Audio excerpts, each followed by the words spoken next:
एक लड़के को जोरदार ठोकर मारकर एक कब्र में गिरा दिया जाता है। जब वह मुड़कर देखता है तो सफेद कफन में लिपटी लाश का चेहरा उसे अपनी ही शक्ल का दिखाई देता है।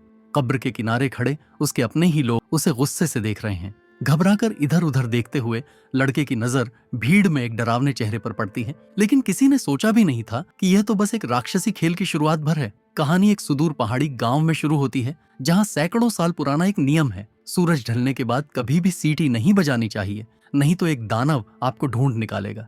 लेकिन हमेशा की तरह कुछ लोग इसे नहीं मानते। गांव वाला तासा एक दुर्लभ चिड़िया का पीछा करते हुए घने जंगल में निकल जाता है। सालाना चिड़िया गायन प्रतियोगिता का समय करीब था और इनामी राशि पाने के लालच में उसने अंधेरे जंगल में गांव के नियम की अवहेलना करते हुए सीटी बजाई ताकि चिड़िया को बुला सके। आखिरकार वह एक पेड़ पर चढ़कर उसे पकड़ने में कामयाब हो गया।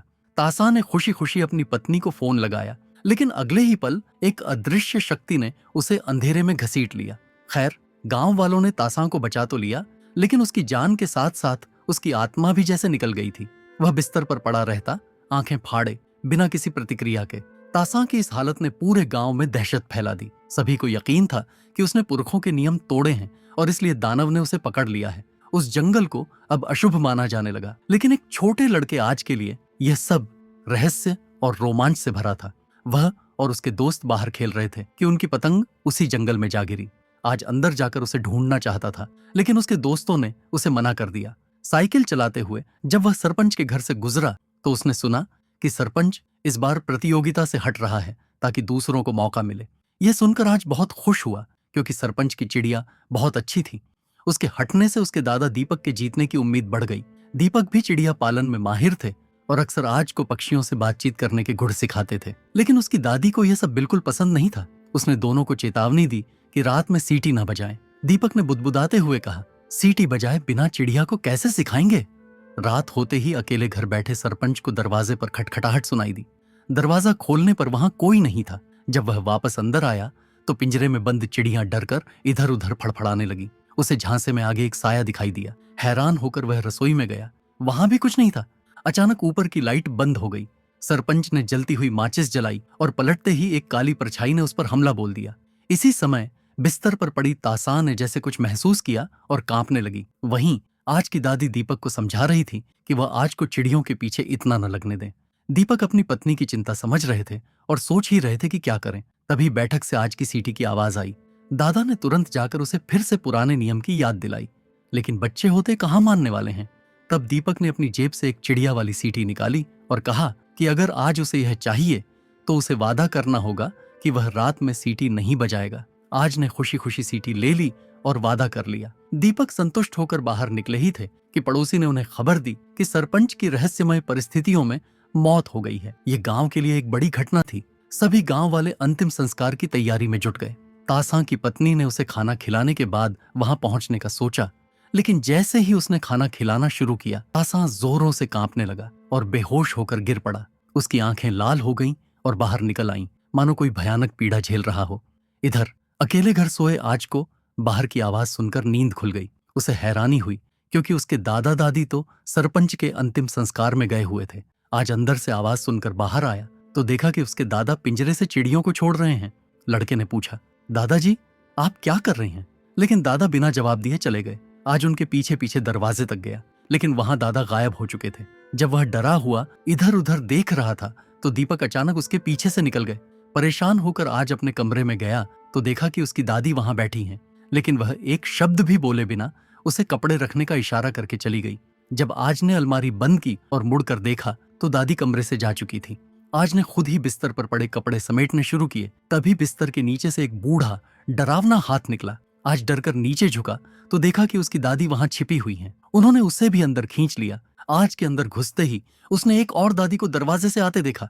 कमरे में घुसते उन काले पैरों को देखकर आज का दिल मुंह को आ गया। जैसे ही वह डर के मारे मुड़कर देखता, वह एक बुरे सपने से जाग गया। उसके कपड़े पसीने से भीगे हुए थे। वह अब घर पर नहीं रुकना चाहता था, इसलिए सरपंच के घर मदद के लिए चला गया। गांव वाले चुपके चुपके बातें कर रहे थे कि सरपंच की मौत बहुत अजीब है। हालांकि कुछ लोगों का कहना था कि यह एक दुर्घटना थी, क्योंकि सरपंच को तांत्रिक विद्या आती थी और कोई साधारण राक्षस उसे मार नहीं सकता था। इसी बीच तासा की पत्नी भी मदद के लिए आ गई। हॉल में पानी पीते हुए आज की नजर जमीन पर पड़ी अपनी सीटी पर पड़ी। उसने उसे उठाते हुए कहा कि वह गिर गई थी, शुक्रिया कहा और अपने दादा के पास बैठ गया।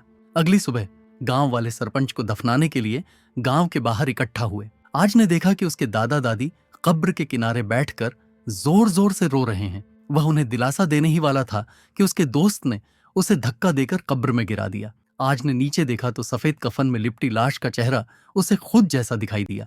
किसी कारण से सभी गांव वाले उसे गालियां दे रहे थे, यहां तक कि उसके दादा दादी भी उसे गुस्से से देख रहे थे।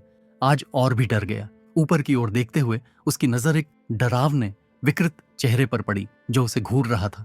अगले ही पल आज एक बार फिर चीखता हुआ जाग गया। वह और भी ज्यादा भयभीत हो गया और उसने अपनी दादी को एक के बाद एक आ रहे इन बुरे सपनों के बारे में बताया। दादी ने एक लंबी सांस ली और उसे आधे अधूरे मन से डराया। यह जरूर तुम्हारी रात की सीटी से आई बदकिस्मती है, अब से बड़ों की बात माननी होगी। आज ने हाँ में सिर हिला दिया, लेकिन सुबह से उसके कान बज रहे थे और उसे यकीन नहीं था कि उसने दादी की बात का कितना हिस्सा सुना था। कुछ समय बाद गांव की चिड़िया यथासमय आयोजित की गई।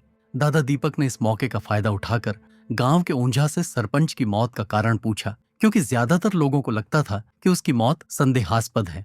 ऊंझा ने हिचकिचाते हुए हाँ में सिर हिलाया। उसने चुपके से सरपंच की लाश देखी थी और उसे लगता था कि उसे किसी दानव ने मारा है। दीपक का दिल बैठ गया। क्या सच में तासां के नियम तोड़ने का यही नतीजा था? इसी बीच आज की दादी घर पर खाना बना रही थी कि अचानक उसे आंगन से सीटी की आवाज सुनाई दी। लग रहा था जैसे आवाज कुएं से आ रही हो। झांक कर देखने पर वहां कुछ नहीं दिखा। जब वह मुड़ी तो आखिरकार आज उस डरावने चेहरे को देख पाया। लेकिन तभी दीपक वहां आ पहुंचे और उनके साथ ही भौचक्का सा खड़ा आज भी था। दादी ने अपना सारा किस्सा दीपक को सुनाया। दीपक ने समझ लिया कि मामला गंभीर है। उन्होंने देर न करते हुए तुरंत गांव के ओझा से संपर्क किया और मदद मांगी। ओझा ने हामी भर दी और फौरन एक अनुष्ठान शुरू किया। उसने अपने हाथ एक पिंजरे पर रखे और कुछ मंत्र बुदबुदाए। अगले ही पल वह एक दूसरे लोक में पहुंच गया। जगह बिल्कुल उसी प्रतिबंधित जंगल जैसी लग रही थी और जल्द ही ओझा की नजर जमीन पर बैठी तासां की आत्मा पर पड़ी। तासां इतनी बुरी तरह प्रताड़ित हो चुकी थी कि जब उसने सिर उठाया तो वह एक खूंखार भूत जैसी दिख रही थी। ओझा को सब कुछ समझ में आ गया। असल में तासां ने चिड़िया पकड़ते समय नियम तोड़ दिया था और गलती से उस दानव को बुला बैठा था। उसकी आत्मा को पकड़कर इस जंगल में यातनाएं दी जा रही थीं। आजाद होने का एक ही रास्ता था, 40 दिनों के अंदर किसी बेकसूर को अपनी जगह पेश करना, नहीं तो उसकी आत्मा हमेशा के लिए गायब हो जाएगी। तासां ने अकेले रहने वाले सरपंच को अपना निशाना बनाया था, लेकिन सरपंच को भी कुछ जादू टोना आता था, इसलिए दानव उसकी आत्मा को कैद नहीं कर पाया। इस बीच तासां की पत्नी लाली अपने पति के होश में आने का इंतजार करते करते थक गई। उसने एक मशहूर ओझा को बुलाया। उस ओझा ने भी इस रहस्य को भांप लिया। तासां को बचाने के लिए एक बलि का बकरा चाहिए था। हालांकि इस काम में जल्दबाजी नहीं करनी थी। उन्हें तासां की ओर से एक संकेत का इंतजार करना था। संकेत मिलने पर बस एक खास पोषण उस बेकसूर को पिलानी थी। और इसी दौरान स्कूल में एक्सरसाइज कर रहे आज ने अचानक देखा कि उसके होंठ खून से सने हैं। जैसे ही वह टीचर से मदद मांगने वाला था, अचानक खुद को तासां के घर में पाया। आज वहां से भागना चाहता था, लेकिन दरवाजा अपने आप बंद हो गया और तासां अचानक उसके पीछे आ खड़ी हुई। अगले ही पल आज क्लास में चौंक कर जाग गया। अब उसका पढ़ाई में बिल्कुल मन नहीं लग रहा था। वह बस घर पहुंचकर अपने दादा से मदद मांगना चाहता था। गांव के मुख्य द्वार से गुजरते समय उसने देखा कि एक कार खड़ी है। ड्राइवर ने उससे पूछा कि क्या वह दीपक का घर जानता है। आज हैरान रह गया कि कोई उसके दादा को ढूंढ रहा था। वह उन्हें रास्ता दिखाने के लिए कार में बैठ गया, लेकिन जैसे जैसे कार चली उसे लगा कि कुछ गड़बड़ है। ड्राइवर का चेहरा बिल्कुल सफेद पड़ चुका था और बाकी यात्री अजीब भयानक मुस्कुराहट के साथ देख रहे थे। डर के मारे कांपते हुए आज ने सारा साहस जुटाकर कार से छलांग लगा दी, लेकिन उसने ध्यान नहीं दिया कि दादा वाली सीटी उसकी जेब से निकलकर सड़क पर गिर गई थी। वह सीधे घर पहुंचा और दादी से लिपट गया। इधर लाली आंगन में कपड़े सुखा रही थी कि उसे लगा जैसे उसके सिर के ऊपर से कुछ गुजरा। पलटकर देखा तो जमीन पर आज की वह सीटी पड़ी थी। लाली को याद आया कि यह आज की चीज थी। उसके दिमाग में एक विचार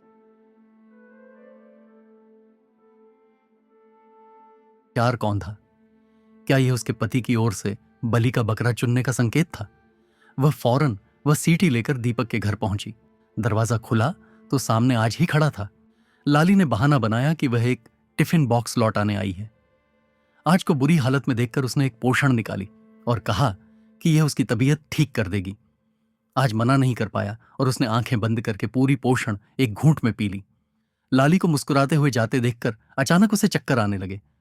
जब उसकी आंखें खुलीं तो वह फिर से तासां के घर में था। पीछे का दरवाजा अपने आप बंद हो गया। लगता था कि इस बार उसकी खैर नहीं है। दादा दीपक को जल्दी ही पता चल गया कि आज गायब है। वह सीधे तासां के घर पहुंचे और गुस्से में पूछने लगे, तुमने आज का क्या किया? लाली तुरंत बचाव के लिए आ गई और बोली कि उन दोनों ने कुछ नहीं किया। लेकिन दीपक उनकी असली मंशा समझ चुके थे। तासां लालच के कारण इस दानव का शिकार बनी। उन्होंने कहा, और अब तुम एक मासूम को उसकी जगह पेश करना चाहती हो? लाली का दिल दहल गया और वह चुप हो गई। जब सब चुप हो गए तो दीपक को अपने पोते की मदद की आवाज सुनाई दी। उन्हें एहसास हुआ कि आज को उस दानव के लोक में भेज दिया गया है। वह फिर से ओझा के पास पहुंचे। दोनों एक साथ जंगल में गए। ओझा ने पिंजरा रखा, मंत्र पढ़े और फिर अपने कपड़ों से एक जादुई वस्तु निकालकर दीपक को दे दी। कुछ ही देर बाद दानव के लोक में फंसे आज को अपने दादा की आवाज सुनाई दी। आवाज का पीछा करते हुए वह रेशमी जंगल से बाहर निकल आया। उसके सामने दीपक खड़े थे, लेकिन उनके चेहरे पर कोई भाव नहीं था। जैसे ही आज उनके पास जाने लगा, एक और दीपक ने उसे रोक दिया। यह स्पष्ट था कि यह दूसरा दीपक ही उसके असली दादा थे। दादा पोता तेजी से भागने लगे, लेकिन जल्द ही रुक गए, क्योंकि उनके सामने खून से लथपथ एक दानव खड़ा था। सिर्फ एक झलक में दानव उनके बगल में आ गया और अगले ही पल उन्हें फिर से उसी जंगल में पहुंचा दिया गया।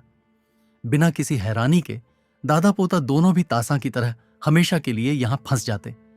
उस जंगल में हर तरफ मरे हुओं की आत्माएं घूम रही थीं। कोई भी सामान्य इंसान इस हालात में पागल हो सकता था। तासां की आत्मा इसकी जीती जागती मिसाल थी। जल्द ही भागते भागते आज दानव के पंजे में फंस गया, लेकिन अगले ही पल दानव ने अचानक उसे छोड़ दिया और दर्द से चीख उठा। पीछे से दीपक ने ओझा वाली जादुई वस्तु का इस्तेमाल किया था। जब दूसरी आत्माएं भी पास आने लगीं, तो दीपक ने आज को भागने को कहा, क्योंकि वह खुद उन्हें रोकते रहेंगे। आज ने आंखें बंद करके भागना शुरू कर दिया, लेकिन सामने भी ढेर सारी आत्माएं खड़ी थीं। जब वह पूरी तरह से निराश हो चुका था, तभी चमकती रोशनी में से पक्षियों का एक झुंड आया। उन्होंने किसी तलवार की तरह आत्माओं के घेरे को चीर दिया। ओझा मदद के लिए आ गया था, लेकिन वह सिर्फ आज को ही बचा पाया। जंगल की गहराई में फंसे दीपक तक वह नहीं पहुंच सका। 3 दिन बीत गए। दादी दीपक को खोने के दुख में डूबी हुई थी और तासां अब पूरी तरह से ठीक हो चुकी थी। लगता था कि उसने दीपक को अपना बलि का बकरा बना लिया था। उस दिन दोपहर तासां घर पर ही चिड़िया को ट्रेनिंग दे रही थी। जब उसने पिंजरा उठाया तो अंदर उसकी अपनी पत्नी लाली का सिर था। वह चीखता हुआ डर से भाग खड़ा हुआ। दूर खड़े ओझा ने यह सब बिना किसी हलचल के देखा। जाहिर था यह सब उसकी ही करामात थी। कुछ समय बाद दीपक शरीर पर गंदगी लिपटे हुए जंगल से बाहर निकल आए। लगता था कि ओझा ने लाली को बलि का बकरा बनाकर दीपक की आत्मा को वापस ले लिया है। यह थी छाया का शिकार की पूरी कहानी। आखिर में मैं आपसे एक सवाल पूछना चाहता हूं, क्या आपको भी बचपन में बड़ों ने यह चेतावनी दी थी कि रात में सीटी नहीं बजानी चाहिए? कृपया कमेंट में अपने अनुभव जरूर बताएं। फिलहाल के लिए अलविदा, अगले वीडियो में मिलते हैं।